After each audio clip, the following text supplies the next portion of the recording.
Welcome to CNN's special coverage of the South Carolina Republican primary.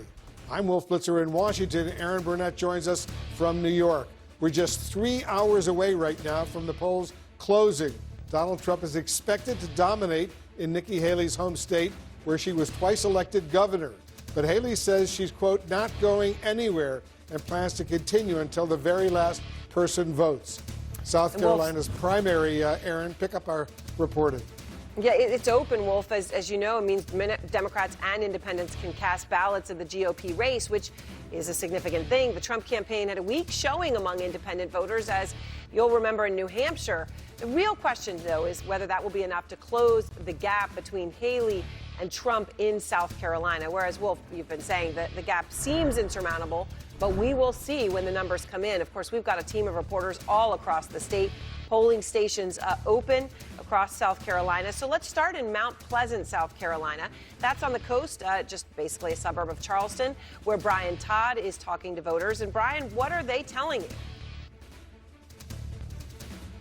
Well, Aaron, they're excited to be here for one thing. You want to see what an energized electorate looks like? This is what it looks like. Check out the lines here. It goes all the way in from here into the entrance there. I can tell you that at various points today, this line extended way down that walkway. But as we walk along the line, here's what I can tell you. We are at a place where there are 6 different precincts here in this one polling location. This is Jenny Moore Elementary School here in Mount Pleasant. As of a few moments ago, an official here told me that more than 1,600 voters had cast their ballots here. And look, again, the lines are coming out the door all day long. You've got now, 3 hours now until the polls close. So we're going to see just how good the turnout is. This is generally a very robust turnout here in this precinct. I want to talk to a voter who's here, Vincent Bonavita. Hi, Vincent. You've only lived here for about 3 years, you say. Correct, you yes. just voted for Donald Trump. Yes. Let me just ask you quickly, what were the main issues that drove you out here to vote for the former president? Mostly taxes, border security, just a general disgust with the federal government and what's been going on in D.C. As you know, the former president has legal cases pending against him. If he is convicted in any of those cases, would that change your mind about him? Not at all. Why not? As a former resident of New Jersey, we kind of see what's happening with different legal battles that's going on up there. The legal battles, and I think that especially what happened in New York, and what that judge decided, I mean, they just turned the real estate laws on its head in New York. So there's, it's just, it's more politics, I think, than anything else. We talked to a lot of voters here who said not so much that they were voting for someone, but they were voting against someone. Yeah. Was that the case in your instance? No, not necessarily. I voted for Donald Trump the first go around. So he did a great job. It's more about policies for me than anything else. He's got the right policies. He's got the ability to do the job right. So that's what we're looking for. I don't buy into the personal negative stuff that anybody would do. I think that from when you go back and you look at what Bill Clinton did, they turned the presidential race into like a popularity contest. That was never the case for me. It was always about policies. So that's kind of why I voted for Donald Trump. Very good, Vincent. Great to meet you. Thank you for taking the time to talk to us, and good luck to you. All right, guys, a little bit about how the vote's going to go here. We are not allowed to film inside, but live, but we did take video. We're allowed to go in and shoot taped video inside of the voters voting. When you come in here, we're going to roll some of the tape showing some of the voters inside voting. When you come in here, you check in, you show your photo ID. You can be a Democratic voter, by the way, and vote in a Republican primary in South Carolina as long as you did not vote in the Democratic primary earlier this month. So you come in here, you show your photo ID, they make sure that you didn't vote in the previous primary. Then they give you this kind of rectangular white piece of paper that has nothing on it with a barcode on it. You take that and then you put it into a marking device where a touch screen comes up. You touch that will show your selections. Then you touch your selections. Then it prints out. You check your vote. Then you feed it into a tabulator. We were allowed to again film video of that just a few moments ago on tape, but we are not allowed to go in and film live when voters are voting. So you got a little less than 3 hours left until the polls close, guys. Again, very energized electorate here. One thing that's going to be very interesting, I sampled people off camera as they came out of the polls, asking them who they supported. A pretty healthy dose of support for Nikki Haley in this precinct. She has, a lot of people like her from her term as governor here. And one thing to remember here is that in this county, this is Charleston County. This county and Richland County, South Carolina, were the only 2 counties that Donald Trump did not win in 2016. So we'll see how he does here in this county. Aaron, Wolf, back to you. All right. Thanks so much, Brian. Wolf. Thanks, Aaron. Let's go to Rock Hill, South Carolina right now. That's just south of Charlotte, where CNN's Boris Sanchez is at a polling site. Boris, tell our viewers what you're hearing from voters. Yeah, Wolf, a steady stream of voters here in Rock Hill today, many of them animated to vote. Right now, it is a little bit quiet. There are some folks that are casting their ballots literally as we speak. That gentleman is walking over from his voting booth with his ballot to the tabulation machine at 7 o'clock. This voting location will shut down. Those votes will get tabulated, and then they'll be shipped to a main office, and then we'll start to see the official results come in. From the voters that I've spoken to here, a lot of supporters of former President Donald Trump, as well as some supporters of former Governor Nikki Haley. Of course, she is seeing this as a big test, this being her home state. Notably, I spoke to one voter earlier who says that she is a Democrat. She didn't vote in the primary on the Democratic side a few days ago in order to vote in the primary for Nikki Haley. Listen to some of what Crystal shared with me earlier, Wolf. I'm a registered Democrat, and since I didn't vote in the Democrat primary, I was able to vote today, and I wanted to make sure my voice was heard. So hopefully Nikki wins. If Nikki would become the Republican candidate, I would vote for her over Biden. What attracts you to her as a candidate? I feel like I can relate more. She seems more on my views on some things, not everything, of course, but she seems real. And, of course, she's a woman, so, you know, support the women. It is, of course, going to be an uphill battle for the former governor. Polls show her lagging considerably behind former President Donald Trump, who actually held a rally here in Rock Hill last night. I spoke to a source close to his campaign who says that they are fully confident this will be yet another step toward him securing the nomination. Wolf. We shall see fairly soon. Boris Sanchez on the scene for us. Thank you very much. I want to bring in our excellent panel of analysts right now to discuss it. Gloria Borger, I'll start with you. What do you think? What can we expect tonight? Well, if the polls are accurate, we have to do that big caveat. I think we're going to see a big victory for Donald Trump. At this point, the polls show like he's 30 points ahead. I think she has crisscrossed the state. She's done multiple events. He has not been in South Carolina very much. He's been in a courtroom. He hasn't done town halls, but it doesn't really seem to matter. I think what's interesting to me is that the state that elected her governor is different from the state, the way the state is now. It is more conservative. There are a lot of out-of-state Republicans who have moved to South Carolina, and like the gentleman we just saw. And I think that that's not going to help her. It just isn't the same constituency. And so this is going to be a big blow to her. There's no doubt about it. And she says she's going to go on. She's got money to do that. She's going to go to Michigan, I believe, tomorrow. But I think you'd have to say that it's going to be a long haul and difficult haul for her. Very difficult indeed. You know, Kristen Soltis Anderson is with us as well. Kristen, poll after poll shows that Trump is leading by huge margins right now in South Carolina. But Nikki Haley keeps on saying it's close and competitive, this race. Does she have a shot at all of winning her home state? It makes sense that Nikki Haley would say that this is a close and competitive race. You never want to be out on the campaign trail saying that you expect defeat, but it really would be a very large surprise if she even makes it close with Donald Trump. Part of that is because her overperformance in places like New Hampshire are really based on her strength with these independent and Democratic voters who do not want Donald Trump to be their only option besides Joe Biden. They want something different, and they're turning out. But unlike New Hampshire, that has a robust tradition of lots of independents and Democrats participating, in South Carolina, they're allowed to, but I, as a pollster, I would be laughed out of the room if half of my sample was, you know, independents or crossover Democrats. And so the math is just very challenging for her tonight. Very challenging indeed. Nia, as we noted, Democrats and independents, they can vote in this Republican primary, assuming if they didn't vote in the Democratic primary earlier in the month.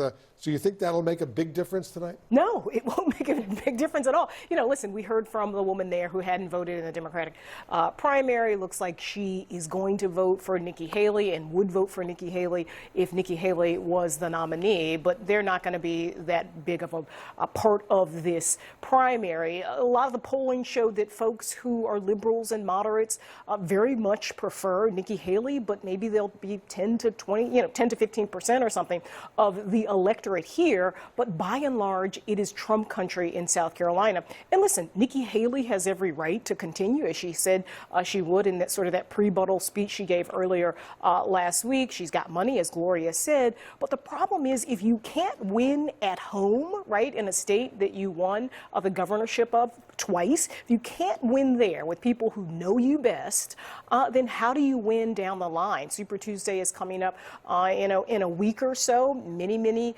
delegates up. I think something like 800 are up. How does she go forward and make the case to folks in states like Michigan, given that it's March 5th? Exactly. So I think she's got a real hard row to hoe going forward, but she'll stay in. And listen, she'll continue to critique Donald Trump. Democrats are very happy about that. Other Republicans, obviously not so much, and obviously Donald Trump not happy at all that she's sticking around. Let's get Lulu into this conversation. Lulu, as we know, one of her main arguments, Nikki Haley, is that Trump simply can't win a general election down the road. And I want to play a little clip. Listen to this. What I'm banking on the fact is that he can't win a general election. I mean, you look at the Marquette poll that came out this week. He's margin of error with Joe Biden. I defeat Joe Biden by 18 points. Have you had any conversations with party leaders assuring you that they would support you if Donald Trump is convicted? No, I haven't had any conversations about that. This isn't about conviction. It's about chaos. There is chaos all around him. So, Lulu, you think that argument that Nikki Haley is making is going to resonate with Republicans in South Carolina? No. And if you listen to her there, I thought it's very telling when she had that long pause when she was asked if indeed anyone had been having conversations with her. The fact of the matter is there are two groups here that want Nikki Haley to continue. One are Democrats who want to actually see her try and drain money from the Trump campaign, a campaign that is struggling financially because of all the legal bills. And the second group that wants to see her continue are the never-Trumpers. And that, again, is not the party as we see it. And so what we are seeing at the moment is a candidacy that is really there for maybe the next go-around.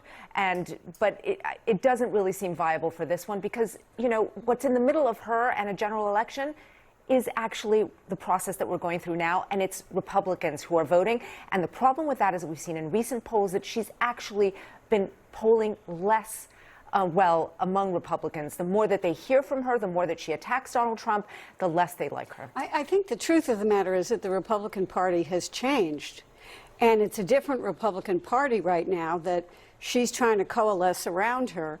And they're the Trump Party. And so when you are combative now, as she is, against Donald Trump, calling him unhinged and mentally defective or whatever, these are people who were very loyal to Donald Trump, and it has really hurt her, I think. And you can't reshape the party in your image in one shot at it. And I think if that's going to happen post-Trump, it's going to take a while. And I think she's trying to do it single-handedly. And the voters in South Carolina, many of them never knew her as governor because they're new to the state, are saying, you know, no way, we're going to stick with what we know. We know that he's got some personal issues and we don't like everything he says, but we felt better under Donald Trump than we did under Joe Biden. Yeah, listen, and I think that gentleman articulated it, right? This idea that the court cases are political. I mean, he sounded like he was reading from a speech from Donald Trump. You know, the fact of the matter is GOP primary voters love Donald Trump. It's not that Nikki Haley is a bad candidate. It's not that Ron DeSantis was a bad candidate or any of the folks who came up against him this go around. It's just that Donald Trump remains a beloved figure among Republicans. They believe everything he says, even if it's outright lies. And oftentimes it is outright lies, but they take him at his word and support him. I think one of the real issues as well is that, you know, who does Nikki Haley actually represent? I've struggled with this a little bit because on the one hand, you see her presenting herself as a moderate. We know that she polls well with moderates. We've seen moderates vote for her.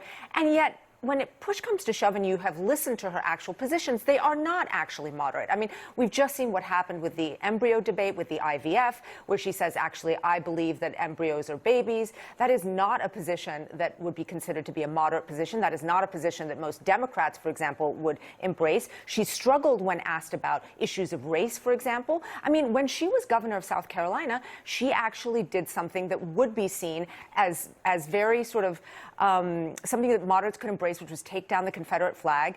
And instead, she's kind of had to shy away from that because of the Republican Party as it exists at the moment. So she's struggling. I would disagree that she's tried to frame herself as a moderate. She uses the word conservative to describe herself frequently, but she has said she wants to appeal to moderates.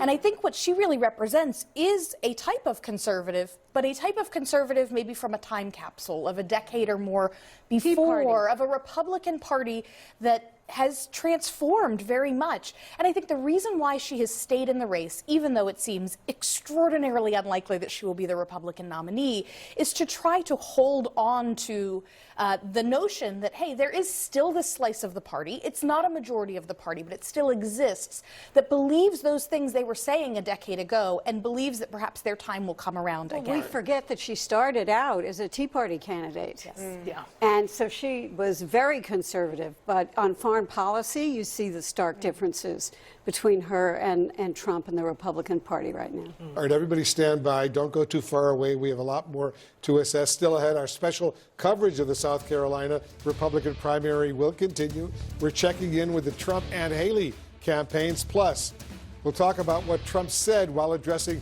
black voters. Stay with us. We'll be right back.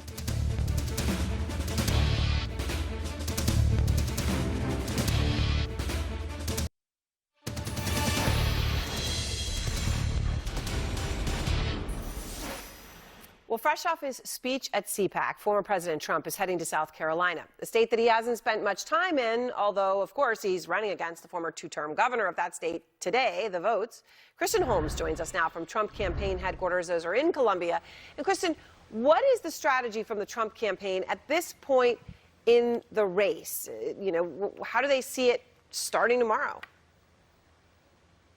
Well, Aaron, so let's talk about strategy in South Carolina and strategy in the race overall, because there really hasn't been a strategy here in South Carolina because they haven't had to have one. When we look at these poll numbers, and I do want to note, look, it's all going to come down to who shows up and who votes. But what we've noticed this election cycle is that the poll numbers have been almost exactly accurate. And the poll numbers here in South Carolina show him up by 30 points. And that means he's been outpaced by Nikki Haley on the campaign trail. He's been outspent by her, but yet he is still leading, like I said, by 30 points. Now, overall, what is the election strategy? Well, a lot of this is a focus on the general election, or they want it to be a focus on the general election. You heard him in multiple speeches yesterday and today talking about how he is a political dissident, how Election Day is the day that he is going to liberate all of his supporters and take care of all of the losers. He is treating this now as a general election. Now, of course, it is not. Nikki Haley is still in the race. Not only is she still in the race, but she has said that she's going to continue to stay in the race.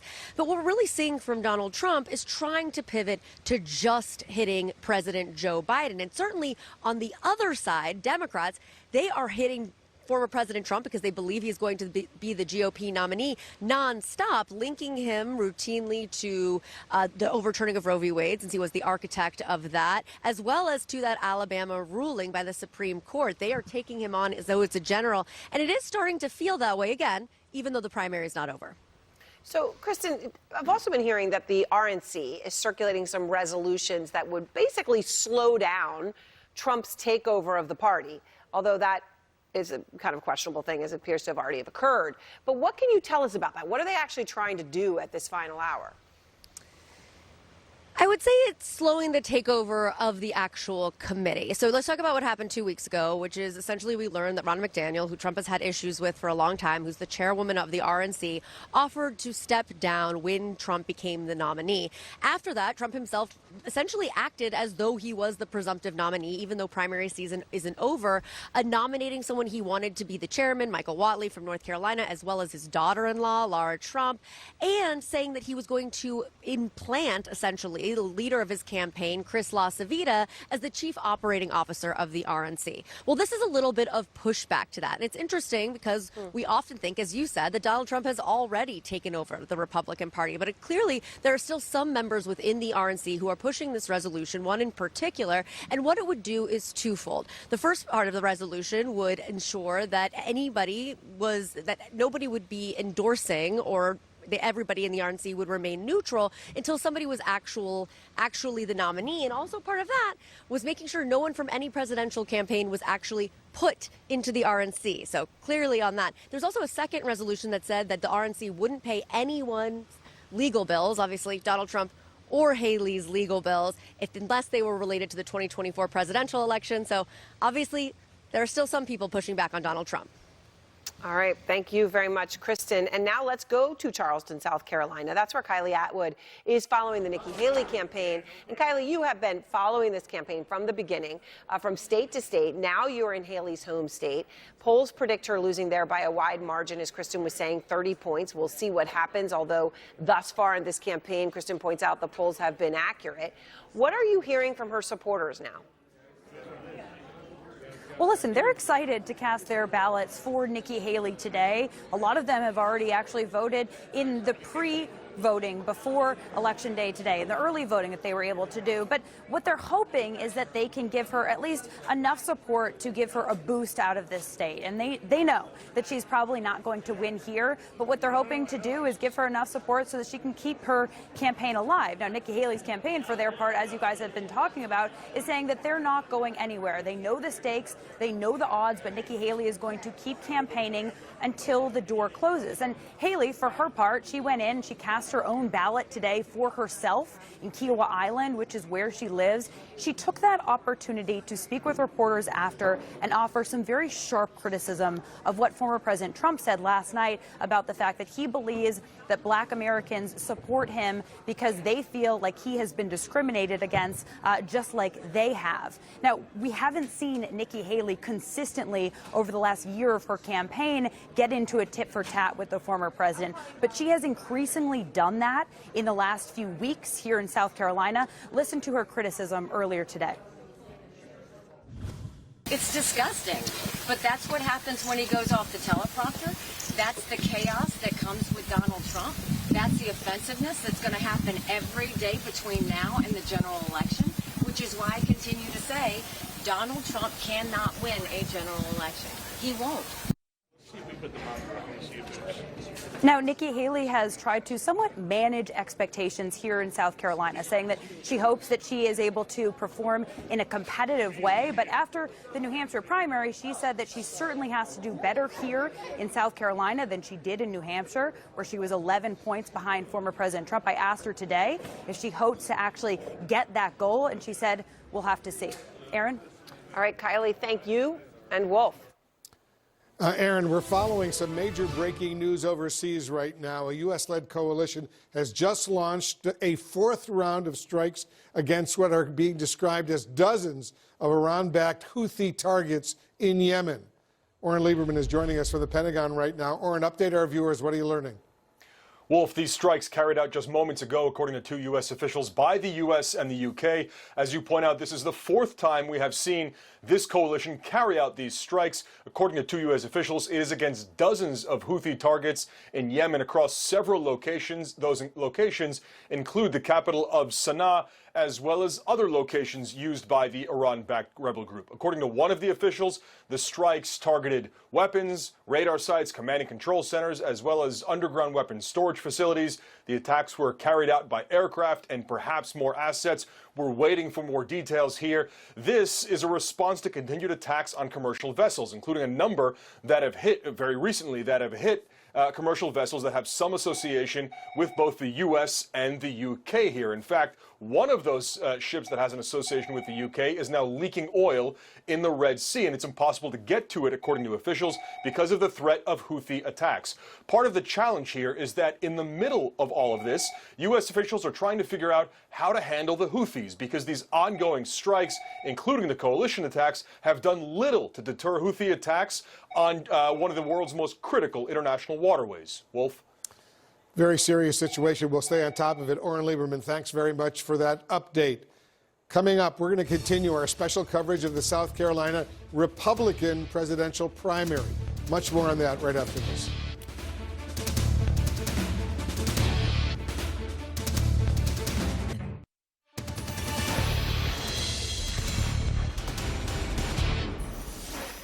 Welcome back to CNN's special coverage of the South Carolina Republican presidential primary. Right now, voting is underway in the state where Nikki Haley served as governor, but where Donald Trump is clearly dominating in all the polls. Joining us now, CNN's senior data reporter, Harry Yetton. Harry, so how important is winning South Carolina normally to winning the GOP nomination? Yeah, Wolf, if you look back through history, let's take a look back through time. Did the GOP win the South Carolina Republican primary? Take a look here. Yes is dominating along this board. Ronald Reagan in 80, George H.W. Bush in 88, Bob Dole in 96, George W. Bush in 2000, John McCain 2008, and Donald Trump in 2016.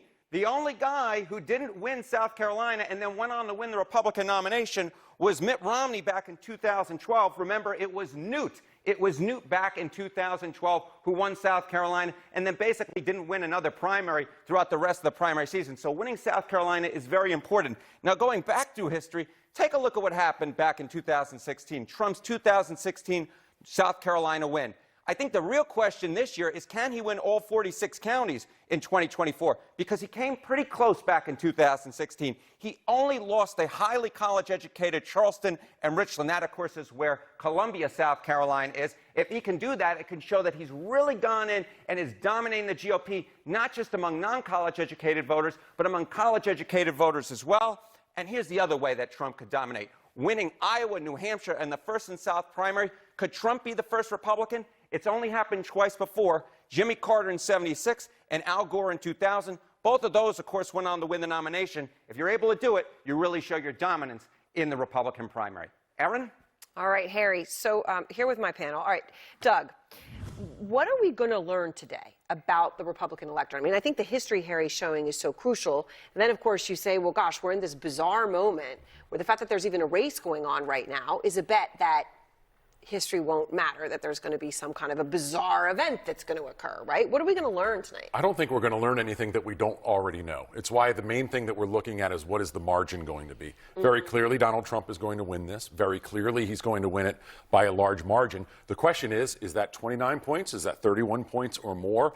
And does Nikki Haley ultimately not beat the polls, but does she beat expectations? That's where she's been able to keep her campaign going, is by saying, I did better than people thought I would, and therefore I'm going to fight on. And she's planning to go to Michigan tomorrow. But we already know that this is Donald Trump's party. It's why Henry Barber from Mississippi, an RNC member, is filing 2 resolutions to slow down the process of RNC, breaking RNC neutrality and bringing in Trump staffers early. Ashley, the one thing that's been interesting looking at today, and Brian Todd was talking about it, and he's in Mount Pleasant, which is really right outside Charleston, the reality that Democrats can vote today. Yeah. Now, Democrats can vote. It's an open primary, so, and every state has its own rules.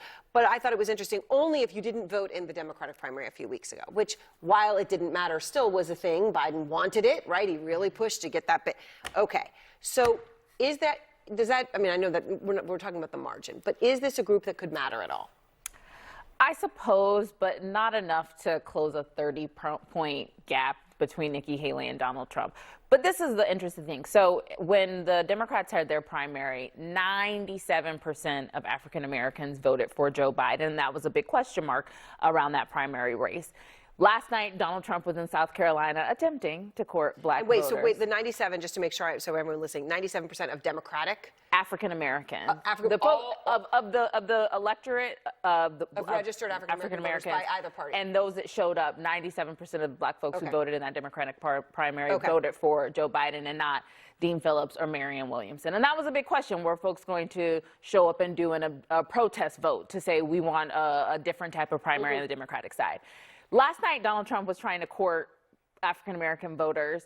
I don't think you're going to see 97%, of voters who show up to vote for in this primary are going to vote for Donald Trump. Maybe, but I think there are some independents, some folks who are saying, what do I really want to get rid of Donald Trump and use this as an opportunity? And turnout was not extremely high in that primary because for the Democrats, because it wasn't extremely contested. Right. So there may be a few people who show up tonight or today to say, I want to send a message that we don't want Donald Trump, we want an alternative to him. So this event, where as everyone knows, there's a little history to this. We've been talking about I'm glad you're asking him about that. Right, no, I like to mix it up a little bit. All right, so this event where Trump was speaking to black voters in South Carolina, let me just play one thing he said, if anybody missed it. I got indicted for nothing, for something that is nothing. They were doing it because it's election interference. And then I got indicted a second time, and a third time, and a fourth time. And a lot of people said that that's why the black people like me, because they have been hurt so badly and discriminated against. And they actually viewed me as I'm being discriminated against. The mugshot, we've all seen the mugshot. And you know who embraced it more than anybody else? The black population. It's incredible. You see black people walking around with my mugshot. You know, they do shirts. Black people walking around with my mugshot. You know, Aaron, I've been a conservative a long time. I haven't seen that. I think so. Deontay Johnson, an individual who started the group Black Conservative Federation, I had a chance to talk with him. And my question to him, I said, you know, look, I understand what you guys are trying to do. I do think there's a possibility of targeting African-American men around a message of economics. I think maybe there could be a part 2 to trying to address some of the criminal justice issues. There's clearly a disproportionate impact of black men compared to everyone else. My hope would have been that the former president would have spoke to those things. Those are tangible things that I think you can say, look, these are things that we recognize impact you all. I'm going to try to address some of these things if given a second opportunity. I think placating or building upon stereotypes of black people, that doesn't turn anyone on. It doesn't convince anyone to come out and vote for you. You had an opportunity to talk about some salient things that really do impact black men. And I think they would have been open. Democrats have openly discussed the fact that they are struggling with black men. They have. So I was hoping that would have been an opportunity. He missed the opportunity. Now, I think the question, though, as it pertains to tonight, what impact will him going, talking to black men have on whatever marginal difference it will make in terms of black voters saying, you know what, we're going to go for Trump versus someone like a Haley, considering Haley brought down the Confederate flag. Right. Many African Americans remember that. There is a sliver of them I saw in 2016 when I worked on Dr. Carson's campaign who did actually activate their vote and participation by voting for Carson or Cruz, and some even voted for Trump. The question for me, though, Aaron, is what percent? How negligible is it? And also, I would ask, in terms of the suburban voters, do we see some of them saying, you know what, it is clear that Trump is going to be the nominee. I'm going to cast my ballot for him. Jamal. Yeah, so I spent some time on the phone today with the Democratic Party official down in South Carolina, and they've been tracking the vote a little bit about what's going on. So they had, the numbers they told me, there are about 200,000 early votes that have occurred, right? And of that number, only about 6,000 African Americans out of that 200,000. So that's 3% of the early vote. Now, you could say, well, maybe people are going to vote in person, but that's not a great trend line that tells you there's going to be some great African American sway, and that there was a lot of money spent, a lot of time in voter contact. There were robocalls being made. People felt inundated by some of these contacts. So I just don't see African American votes being swayed from the Republican Party, from the Democratic Party, to go into voting either for Trump or for Haley. And if she's down 30 points, 3% of African Americans, even if she got 100% of that number, ain't going to make it. Yeah. As one of the blacks, I'm speaking here. Right. That he could see last night. That's how Donald Trump likes to refer to us. All right, all stay with us because we've got a lot more to discuss throughout the evening tonight. We will be right back.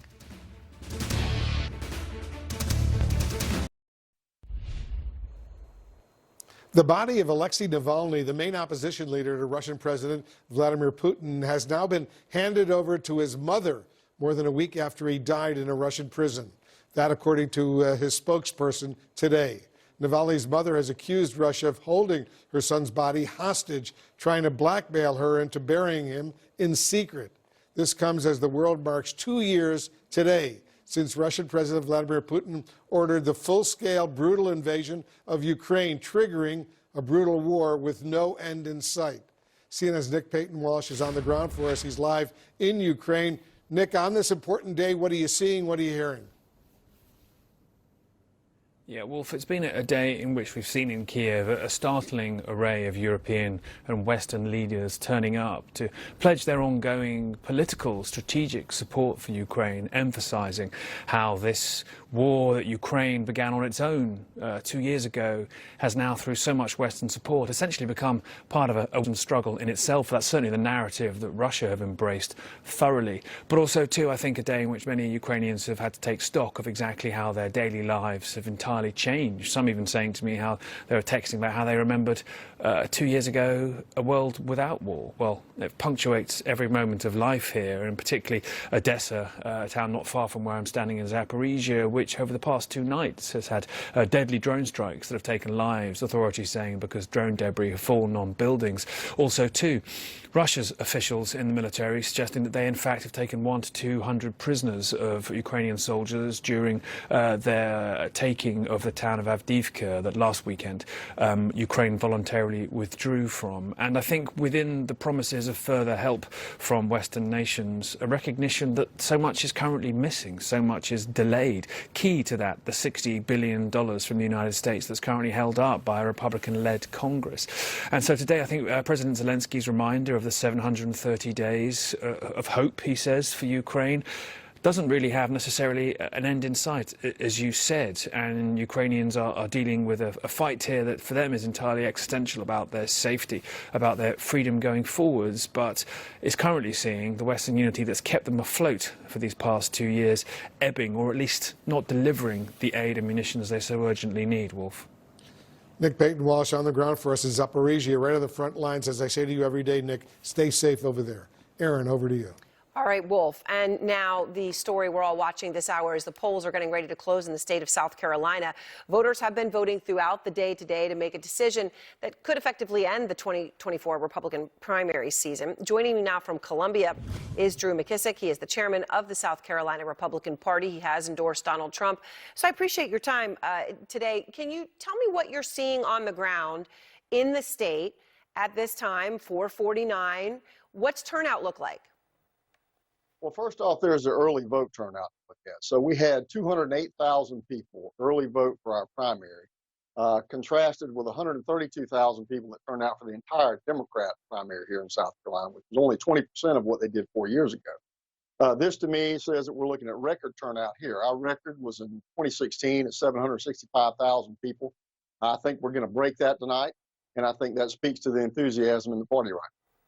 Now, obviously, of course, Joe Biden is running as the incumbent, so you would presume to be more difficult, right? Essentially unchallenged.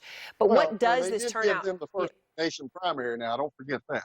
Right, and they did change that on the Democratic calendar. But what do you think is driving this turnout? And I asked you, Drew, in the context of the reality is the polls have been consistent that Donald Trump is massively ahead.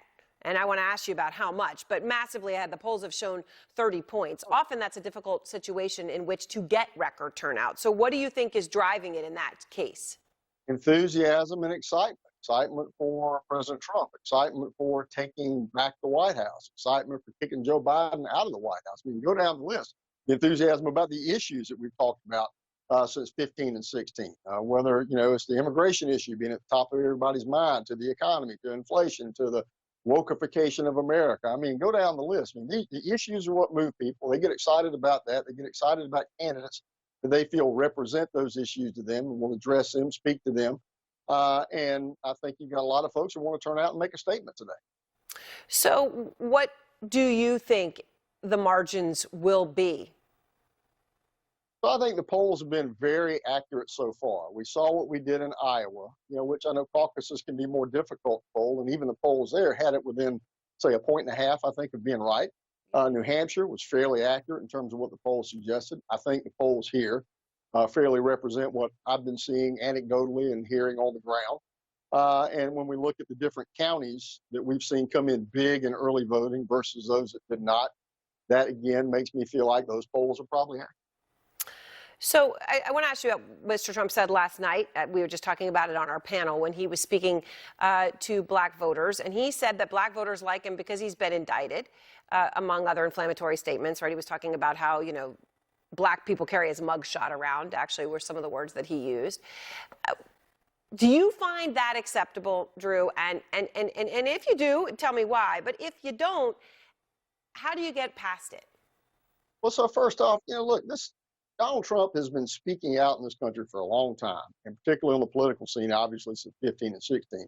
This is how Donald Trump speaks, and people are accustomed to that. If they're not used to it, they haven't been living in this country very long. So, you know, this is not a situation where we're going to lose votes, lose political support because of Donald Trump continuing to speak about issues the way he's been speaking about them for the last 8 years here in the country.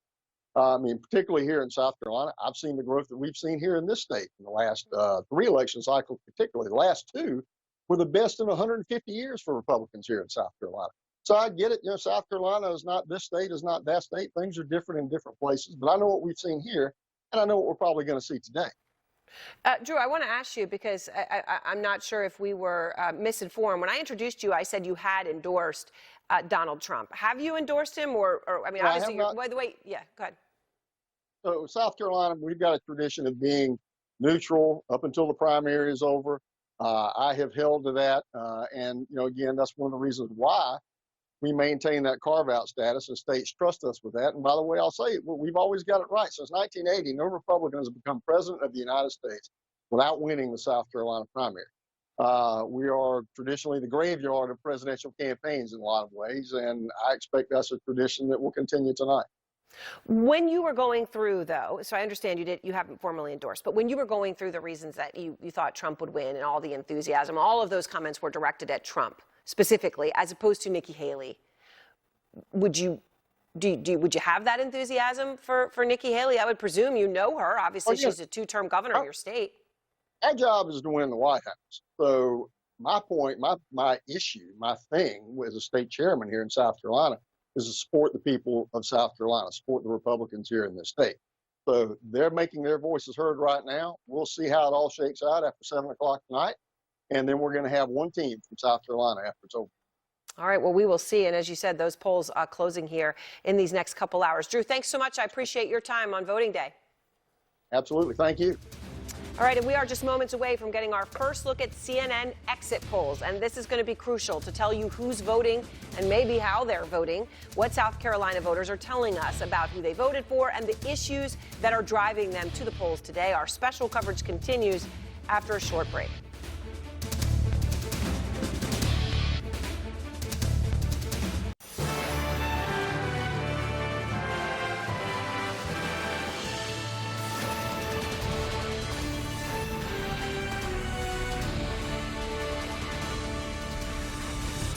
Welcome to CNN's special coverage of the South Carolina Republican primary. I'm Erin Burnett in New York, along with Wolf Blitzer in Washington.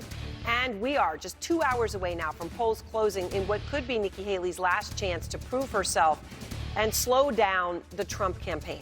Despite the primary taking place on her own state, right, double-term, 2-term governor, Donald Trump is expected to easily defeat the former South Carolina governor, Wolf.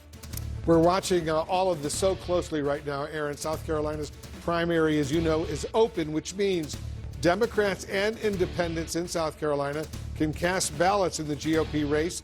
Haley's team is hoping enough anti-Trump voters could help push her through to Super Tuesday, which is on March 5th. We have a team of reporters tracking all of the action as these candidates are moving forward. We're going to candidates' headquarters right now and polling stations all across the state. First, I want to check in with CNN's Brian Todd. He's in Mount Pleasant, South Carolina. For us, Brian, what are you hearing? What are you seeing from voters there? Well, voters have been pumped up all day to come out here, and frankly, we're pumped up too because this is just a lot of fun to cover. A very dynamic situation here at this precinct. Actually, this is 6 precincts all in one. Jenny Moore Elementary School here in Mount Pleasant. What I was told a few minutes ago by an official here was that as of just a few minutes ago, almost 1,900 voters had come through here today. The question is, are we going to see another push in the last 2 hours before the polls close at 7 p.m. Eastern time? This line has kind of ebbed and flowed all day long. It's a little bit shorter now, but still coming out the door. Now, in 2 hours when the polls close, it's going to be kind of cool to watch here. You know, they do it in different ways in different places all over the country as far as tabulating the votes and then showing you who won. The way they're going to do it here is they're not letting us inside to film the voting, and they're going to tabulate the votes at 7 o'clock Eastern time shortly after that. When they tabulate the votes, we're not going to be able to show that as it's happening, the tabulation inside. But then what they are going to do is they're going to plaster those tabulations on that window. You see those 2 thin white stripes? They're like giant CVS receipts, only even longer. Those are going to be the vote tabulation strips that they're going to plaster on that window. Once that happens, we'll be able to show you kind of some of the vote totals if we can see them, kind of tiny lettering and numbers there, but there you have it. That's the way they're going to do it here. Now, we want to talk to a voter here who just came out of the polls. He is Rick Higgins. Rick, you've been in this area for 40 years. You don't look old enough to have been here for 40 years, Rick. I got to tell you that. But you voted for Nikki Haley. Talk to me about maybe the issues that drove you to vote for the former governor. I sure will. You know, we are at such a critical juncture right here in our nation, and we look at the open borders. We don't know who's coming in. It's been a mass influx of people coming in. We need to get the right person in. I believe we need to get Joe Biden out of the White House. He's caused a lot of trouble. And we also see with student loan debt, we have people, and I hear this all the time, people who decided to be responsible, pay off their student debts, people who decided to work. They didn't want to take on student debt. Nobody forces you to go to college, but they have that student debt. And I believe that Nikki Haley has the best chance of beating Joe Biden come this fall. And you said you were impressed with her record as governor. I wanted to ask you kind of this historical question. Yeah. Since 1980, only one time have the South Carolina Republican voters not picked the winner who eventually won the Republican nomination that year. That was in 2012. Right. That's going back obviously 44 years that they've had such a good record of forecasting the winner among the Republicans here. Right. What makes it, you've been here for 40 years, what makes South Carolina so special in that regard, or so, I guess, kind of good at forecasting the winner on the Republican side? Well, you got a lot of great people here in South Carolina. Of course. And we love the weather down here. We love the people. But last year, South Carolina, well, 4 years ago, they picked the winner, Joe Biden, because South Carolina is really that tipping point that enabled Joe Biden, I think, to get the momentum that he needed to go forward. So I'm hoping that we can do it with a Republican candidate this year. Well, it's looking pretty good for Donald Trump right now, but we're going to see how it goes at the end of today in South Carolina, then at Super Tuesday. Rick, a pleasure to meet you. Thank you so much. Thank you, and good luck to you. All right, guys, less than 2 hours before the polls close. Is there going to be a last-minute push? We're going to see about that. One thing to also watch out for is, Nikki Haley, we sample voters coming out. Off camera, they tell us, who they voted for, what the issues were. A pretty healthy dose of Nikki Haley support. I'd say it's split pretty evenly between her and Donald Trump at this voting location. And it's worth noting that this county, Charleston County, was one of only 2 counties in 2016 that Donald Trump did not win. We're going to see how he fares here in this county tonight. Guys, back to you. Very interesting. Brian Todd reporting. Thank you very much. Aaron, back to you. All right, Wolf, and a reminder that we are just moments away from our first CNN exit poll. So as Brian's talking to voters and they come out and ask them who they voted for, obviously we've got that now in a broad statewide basis. As that comes in, we're going to bring it to you in just a moment. I want to go to Malden, South Carolina first, though, where our Omar Jimenez has been talking to voters. And Omar, what are you hearing there? Obviously very different in many ways than where Brian Todd was just standing in the Charleston suburbs. We've heard of a good mix of things up to this point. Most of the voters have been Trump supporters. We did speak to one Democrat who withheld her vote in the Democratic primary earlier in this month to vote against Donald Trump here. But we are inside one of those polling locations. I just want to give you a look at what we're seeing. This is in Malden. We are outside Greenville, South Carolina. So you can see it as a familiar sight for anyone who has voted recently. You come into a spot like this, go to those familiar privacy booths, you cast your vote. We're closing in on 500 600 votes total at this particular location, and they do expect more to come in the final push before polls close. But you mentioned we've been talking to voters. We've been keeping that going all day. We got some other folks here as well. I know you just voted, Simon, Misty. Great to see you. Misty, you just voted. Tell me, who did you vote for and why? I voted for Nikki Haley today, and I think briefly, I think it's an opportunity to shift the course of history. It feels like a rare chance to be able to do that. And when you say shift the course of history, what exactly are you talking about? What propelled you really to say, you know what, Nikki Haley's my person? When I think about this country and the leader of this country, you know, my parents are immigrants, and so much of my family is sprinkled across the earth, and I want to be able to look at our leader and be proud of who our leader is, and not be ashamed, at least. So. Fair enough. Misty, great to meet you. Simon, we'll get you in the next time. Good to meet you, too, though. Aaron, look, this is the range of opinions that we've heard over the course of today. Here in this particular area, this is a place that Trump has carried before in the past. But as you have heard, there are people that are still willing to support the former governor here in the state of South Carolina. Yeah, and interesting how she talked about that to you, Omar. Thank you. And now we are getting those first exit poll results in the South Carolina GOP primary. David Chalian, of course, owns that, going through all the data, had a minute to try to breathe and get some pieces to share with us. What are you learning, David? Hey, good evening, Aaron. Well, the first thing we're learning, and remember, these are early numbers. They will change as the night goes on. These are the initial results from our exit polling today. But this electorate in South Carolina looks a lot more like the Republican electorate in the Iowa caucuses back at the beginning of January than it does the New Hampshire primary electorate. Let me show you some examples of that. We asked, do you consider yourself to be part of the MAGA movement? 45% say yes. 45% of those participating in the South Carolina Republican Party say yes.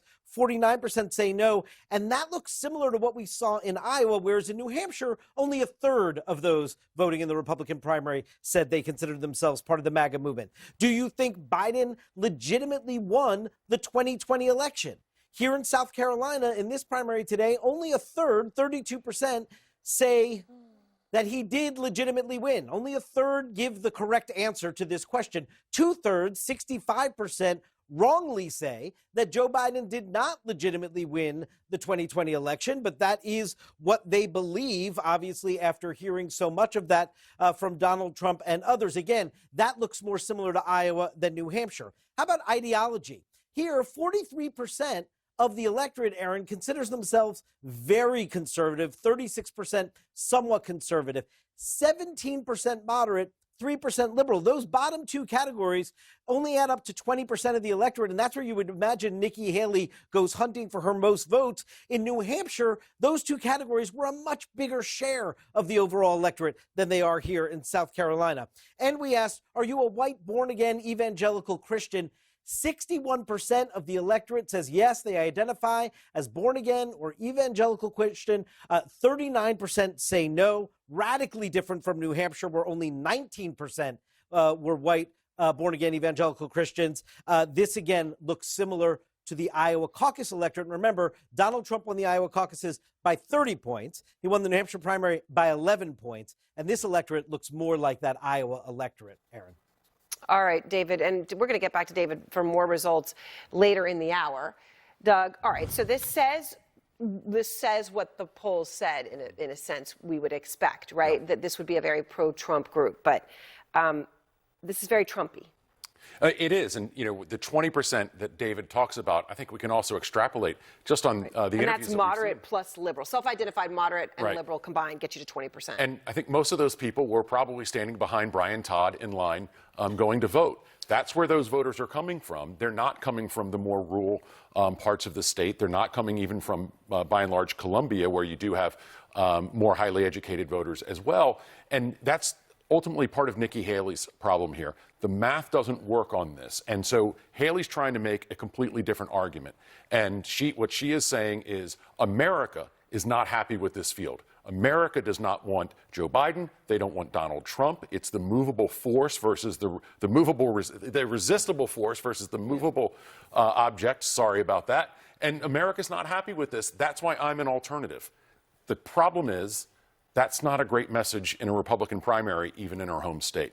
What stands out to you about what David just went through? Only 32% of the voters that showed up think Joe Biden is the actual president. That's right. Yep. So that means if that's a similar scenario in Iowa, we are living in two alternate universes. We have voters who are accepting the election results and voters who are not. And it also means if this is a Joe Biden and Donald Trump rematch and Donald Trump loses, what is I am not saying this hyperbolically, but what is the next version of January 6th?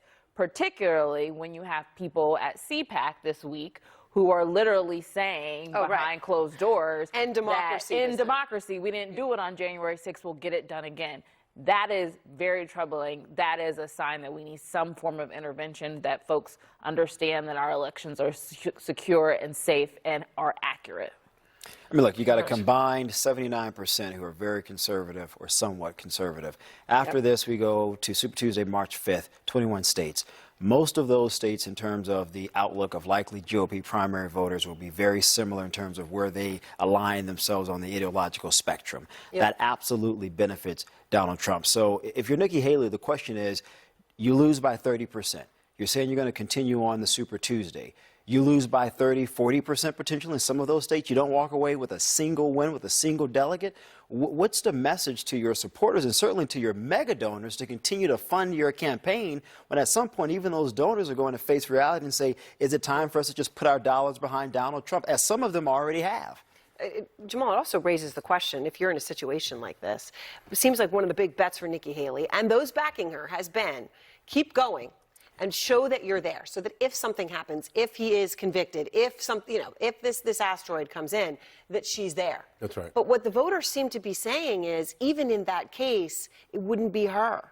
That is exactly what I believe. I believe that if that happens, some of these other candidates who suspended their campaigns but not ended them might get pulled back off the bench into the field. They go to a convention. That's how this might get rectified with one of these more conservative candidates. When you look at these MAGA numbers and election-denying numbers. I mean, this is a MAGA party, right? I mean, all these elections have shown us that people believe in MAGA are there. And before we go, I'm just struck by the woman Misty who was talking to Omar, who said her parents were immigrants. She's in the United States. She wants a president that she can be proud of when she talks to her other parents. And I think about in 2019, Donald Trump gave a speech in front of the United Nations where he talked about globalists versus patriots. And the people who were patriots were people with long-term ties to a country, right? He does not like immigrants. This is all like illegal immigration or a conversation that keeps having the Republican side. It's not just about illegal immigration. They don't really like migrants. And so I just think as we are going into this election, we've got a lot bigger issues on the horizon, and we all want to have a country we can be proud of,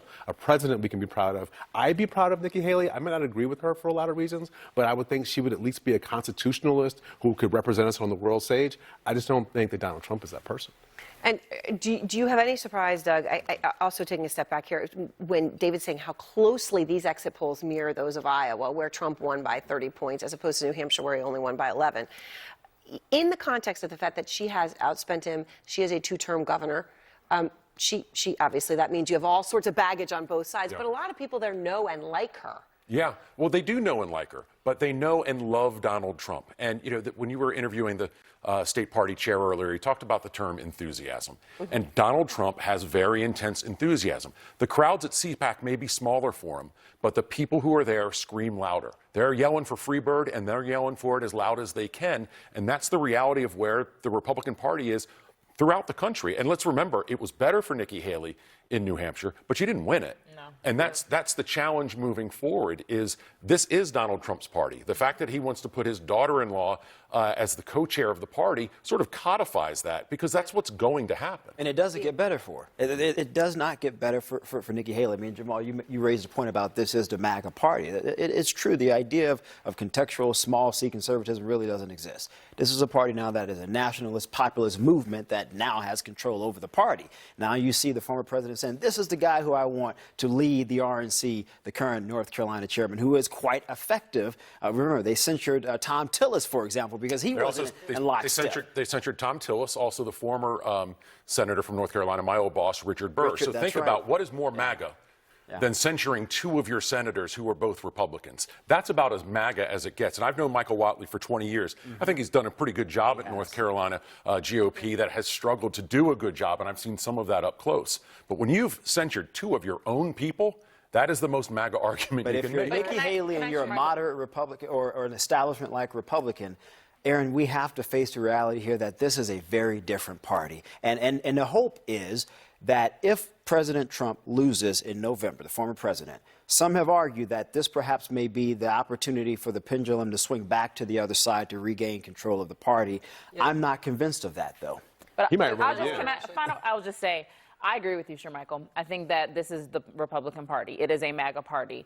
What do you do from this point on? It is a real big gamble to say if Donald Trump loses in November. This is going to be a contested race. And so are we willing to risk our democracy at this moment if he becomes a nominee, which all signs from South Carolina indicate he is going to be? It is the truest question right now of party over politics, and I think you have to not let Donald Trump win. All right, all stay with me, and we are going to check in with the Trump and Haley campaigns right after this, of what they are anticipating tonight from their internal polling of what's happening through the day. Our special coverage continues in just a moment.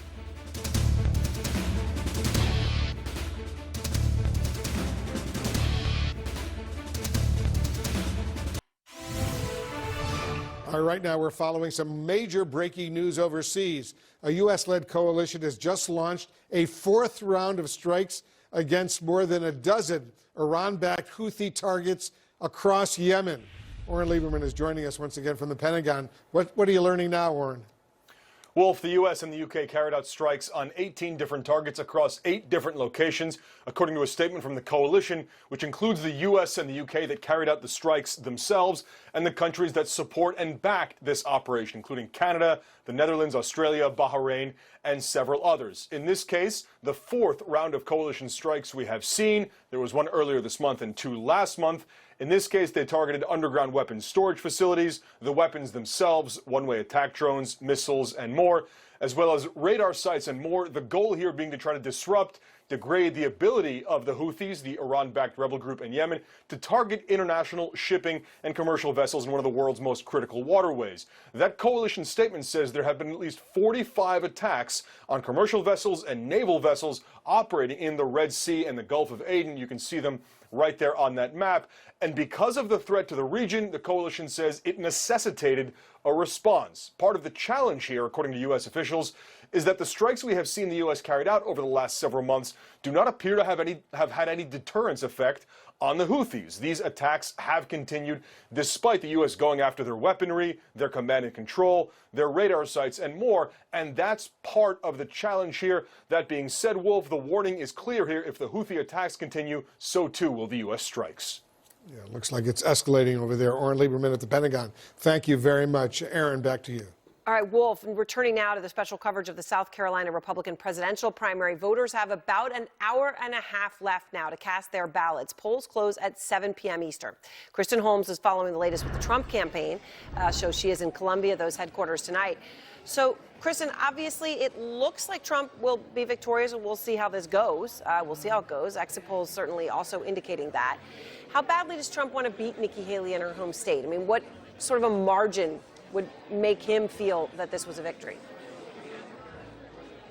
Well, what they're really looking at is how badly can we beat Nikki Haley in this state. They are hoping that the polls are accurate. When you're talking about a 30-point lead in some of these polls, that is what they are hoping holds. Now, one of the things that I've heard from Trump's advisors really since before Iowa was that they were hoping that he would win Iowa so they would get those big holdout donors. Then they were hoping he would win Iowa and New Hampshire so he would get those big holdout donors. Now they are hoping, with big margins in Iowa, New Hampshire, and South Carolina, that they will get not only those big holdout donors, but also some Republicans who may still be on the fence. Remember, Donald Trump wants to put this to bed. He wants to pivot to a general election. He wants to focus as well on his legal cases. The last thing he wants to be doing is still being in a primary race. But that is where we are right now. That's why you're likely to hear him lash out at Nikki Haley again when he speaks tonight if she does remain in the race, and if he does beat her by a large margin, because this is something he has privately been expressing to many of his senior advisors, that he doesn't understand why she wouldn't rally behind behind him as well. Although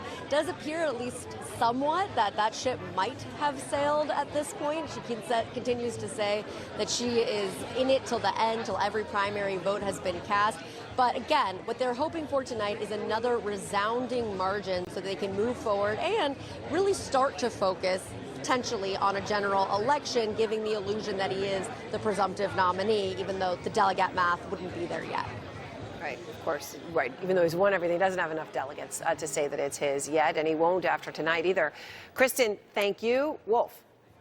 Aaron, as you know, the former South Carolina Governor Nikki Haley continues to resist Trump's efforts to push her out of the race. CNN's Kylie Atwood is covering the Nikki Haley campaign. She's joining us now from Charleston.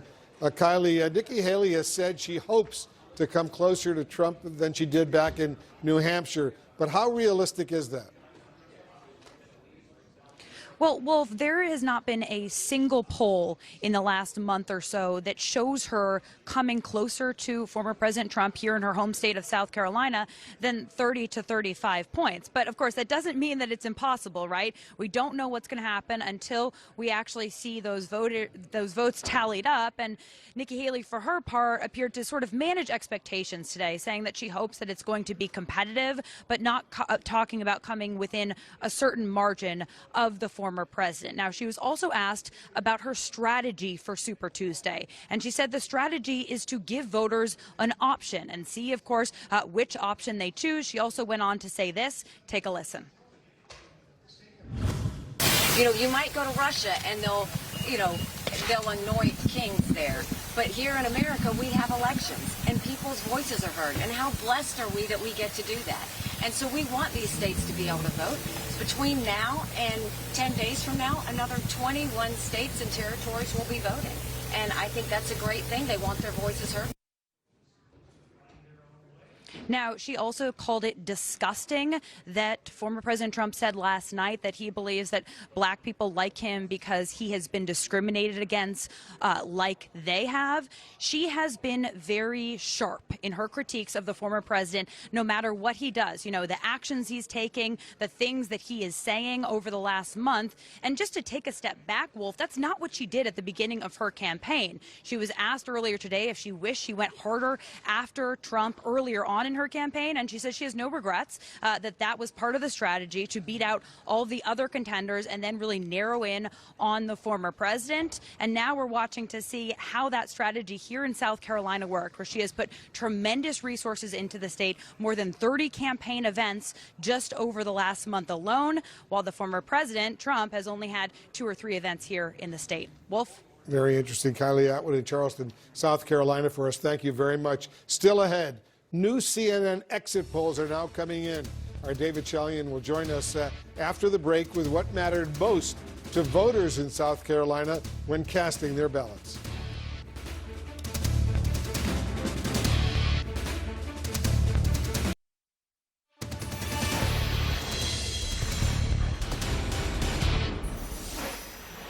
Welcome back to CNN's special coverage of the South Carolina Republican primary. We're getting more results from CNN's exit polling. David Chalian is back with me. And David, we've got some more information now about these voters. Tell us what you're finding out.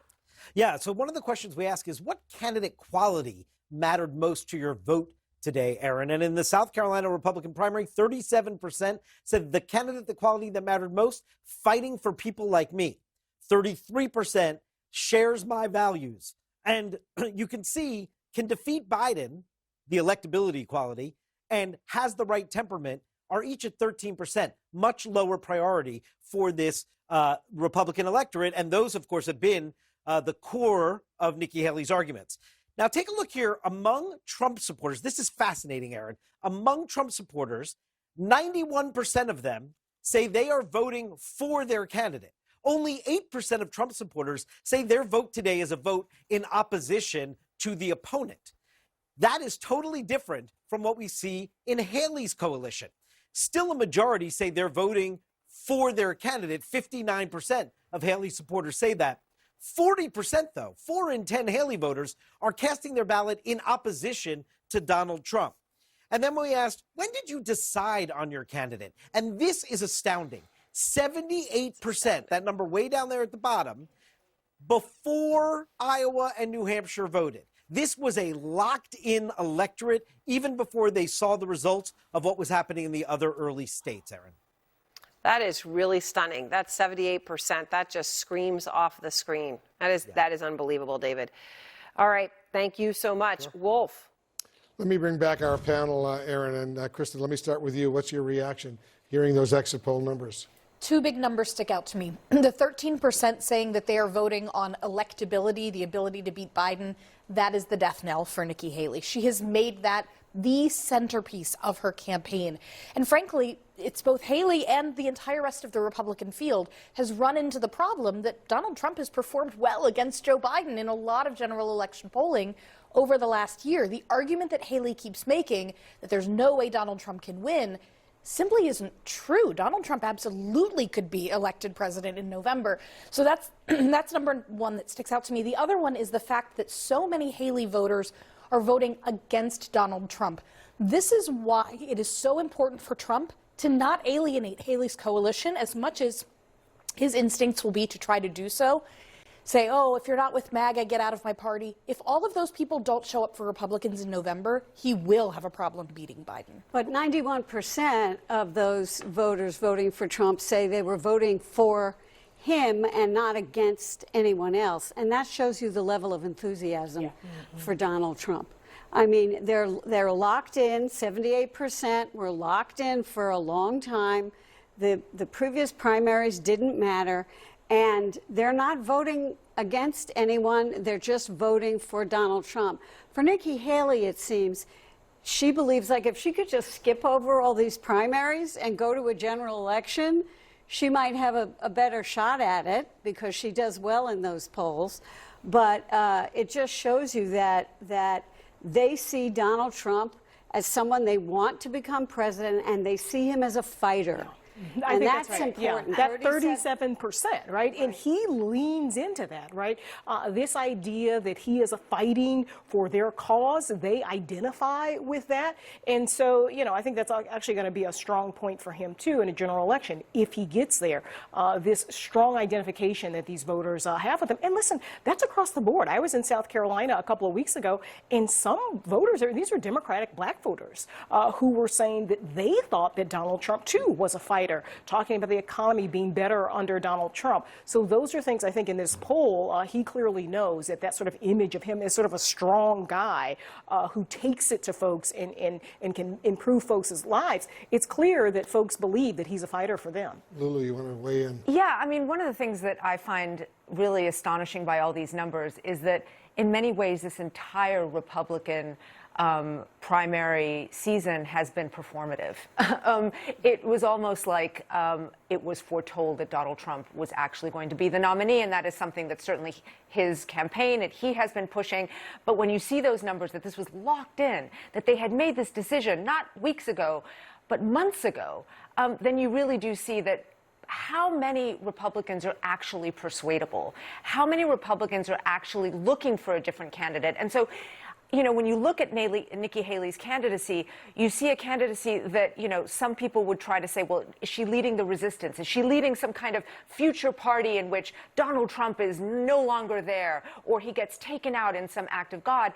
And really what you're seeing is that, in fact, people have already made up their mind and they like him. They believe that he represents them and speaks for them, and they want him to be the nominee, and they don't care if he can beat Joe Biden or not. Yeah, he's essentially running as an incumbent, right? Yeah. I mean, literally, people actually believe in some ways that he did win in 2020. And listen, Donald Trump has been running for president since 2015. He never stopped. Once he lost in 2020, he began this whole theory about the election being rigged in 2020. People bought it, hook, line, and sinker. You can see it in those polls. So they have an attachment to him that is so hard, I think, to break. This is going to be something that a lot of Republican strategists who worked for other campaigns are going to be debating in the coming weeks and months. Was it ever possible to defeat Donald Trump in the first place? Was there a moment? Was there a strategy? Did we just not do the right thing? There's going to be a lot of finger pointing. There was a lot of money spent. Haley still has a lot of money. And look, the polls haven't closed in South Carolina. We're not, you know, foretelling any, but it seems as though at this point there's going to be a lot of debate about to Lulu's point, was this ever winnable for somebody early besides on, Donald it was Trump? DeSantis, if we'll recall, which seems like a million years ago, who was doing well in the polls. And then Donald Trump started getting indicted, and his poll numbers started going up. And then if you listen to the CPAC speech last night, it was very apocalyptic. I'm fighting for you because it'll be the apocalypse if Joe Biden gets reelected. But he portrayed himself as the victim, as he always does.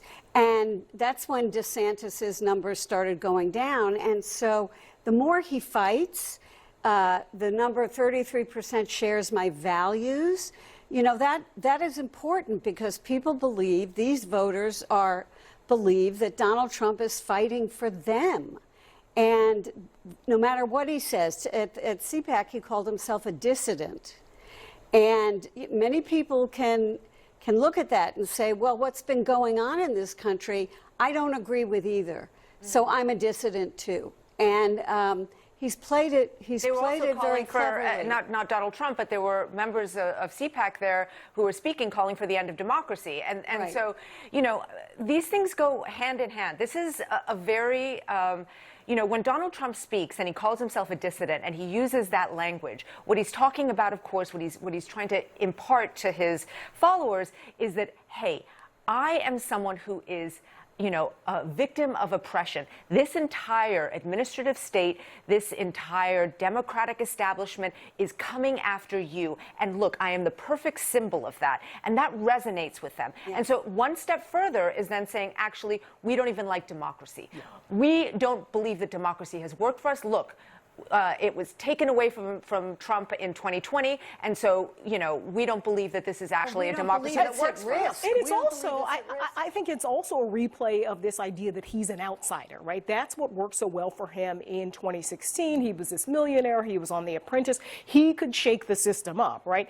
Even though he has been a president of the United States, served for 4 years, he can still play into this idea that he is an outsider, and it resonates with many people. They can, in a wide variety of people, right? You have sort of the Chamber of Commerce Republican there saying he's worried about taxes, and you have working class folks as well. So the sort of swath of people that can look at him and say he's a fighter for me, whether that's working class black men or white sort of men. I think Democrats should be worried. Yeah. I think Democrats should be worried. I think this idea that Democrats should be worried about what?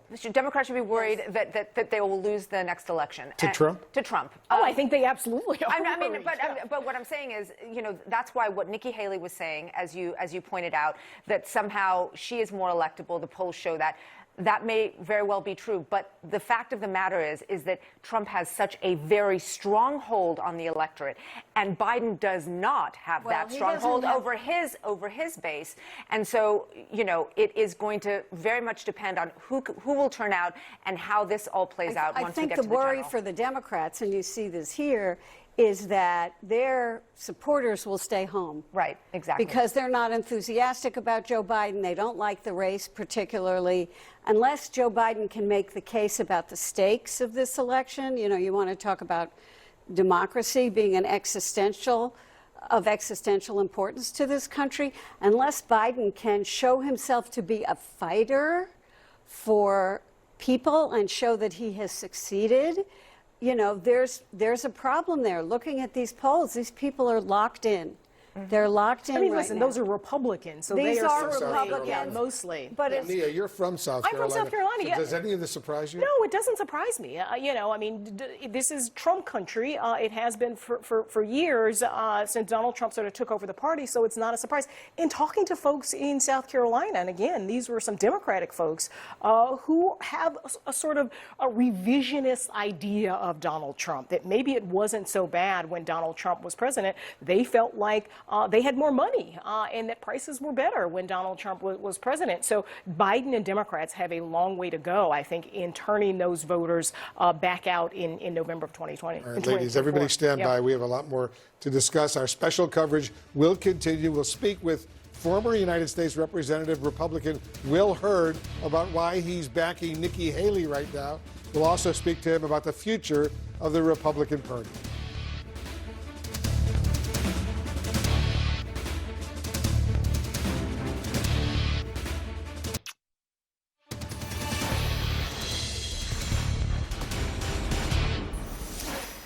All right, in a little over an hour, polls are set to close in South Carolina as Republican presidential candidate Nikki Haley tries to derail former President Trump's march toward the GOP nomination.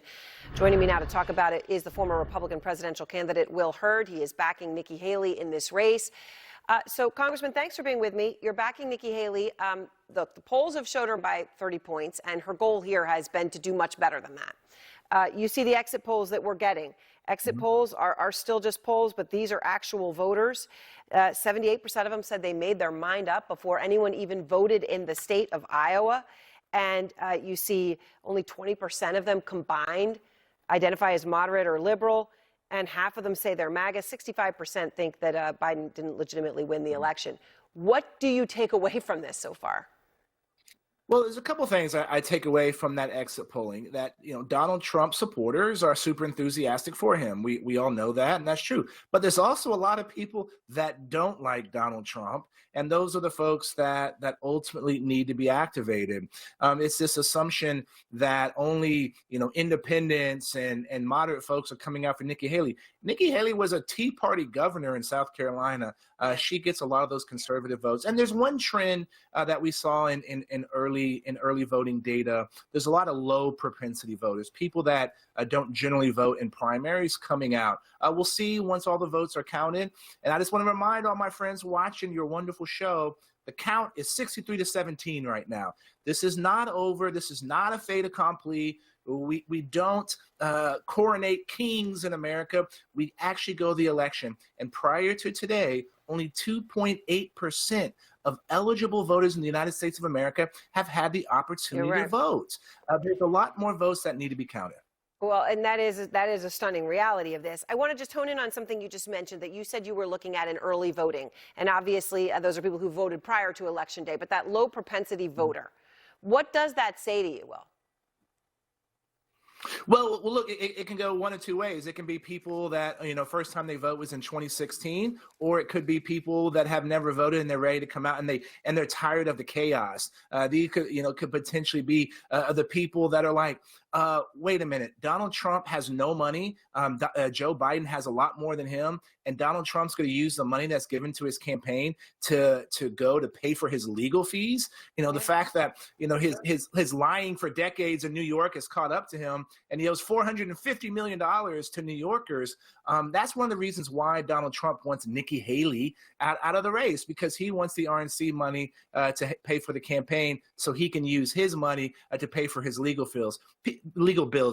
So people are frustrated with that. They recognize that you don't replace crazy Democratic drama with Republican drama, and that's what some of those low propensity voters can mean. And guess what? That's why Ambassador Haley has done a 7-figure media buy in many of the Super Tuesday states. That's why she's announcing leadership teams in these Super Tuesday states. She's going to keep going. And those that think Nikki Haley should drop out, the only thing I would say is, let's think about when my San Antonio Spurs go to halftime and they're down 20 points. Do people say, oh, pack your bags and go on to the next city? No, you go back and play. And people should be applauding Nikki for standing up. All right, so just to make the point, and I think it's clear where you stand on this, but obviously, Congressman, you had to make a difficult decision. You chose to end your own campaign president. You didn't think you had a viable path. If Nikki Haley loses tonight by a lot, it doesn't seem that she has a viable path. Why should it be different for her? Well, look, so I had to get out because I didn't have any money, right? Nikki Haley has continued to raise money. In January, she raised more money in January than she had done any previous quarter. So if you have the resources, keep going. This is now down between two people, a man and a woman. And the reality is, if she has the momentum to keep going, has the money to keep going, we should. This isn't over until somebody gets 1,215 delegates. That's when that's what you need in order to become the Republican nominee. And if you have the resources, keep going, because ultimately, this is what I got to say. It's very clear, and it has been clear, that Nikki Haley is the best choice of the Republican Party to beat Donald Trump. Her margins of beating Joe Biden. Her margins of beating Joe Biden are 2 times larger than what it is for Donald Trump. And guess what hasn't happened yet? The Democratic Party hasn't unleashed all the money that they have, and that they're going to show that all the top hits of Donald Trump saying terrible things about Muslims. They're gonna review all the crazy things he said about my brothers and sisters in the black and brown communities, and that's when you're gonna start seeing that delta between a potential rematch from hell that nobody wants tightening. A rematch from hell. All right. Congressman Hurd, I appreciate your time. Thanks so much. Always a pleasure. All right. Good to see you. And more of our special coverage continues after this.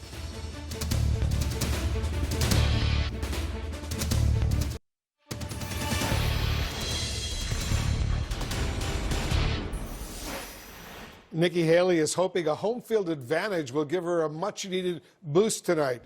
Joining us now, CNN senior data reporter Harry Etten. Harry, if Haley loses today, put that in some historic context for us. Yeah, Wolf, I would just say this.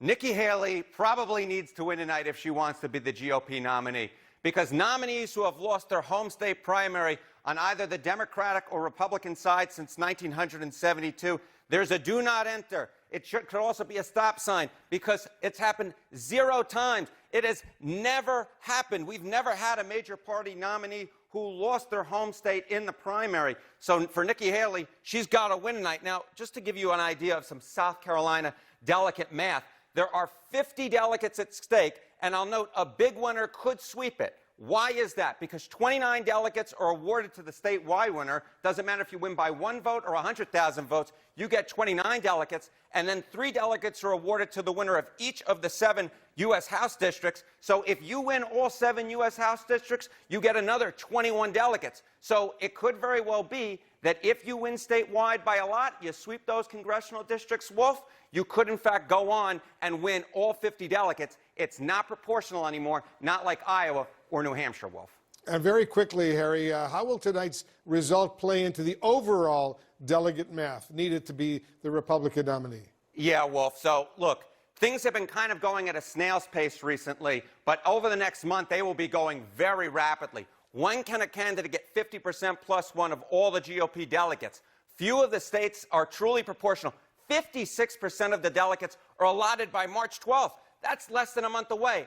And again, like South Carolina, most of the contests left will award most or all of their delegates to the winner. It's not proportional. So the fact is, we're going to have a very quick calendar going forward, Wolf. We will be watching. Harry, thank you very much. This quick programming note for our viewers. Join me starting Monday, this coming Monday, 11 a.m. Eastern, for a new edition of CNN Newsroom. And then, as always, the Situation Room, 6 p.m. Eastern.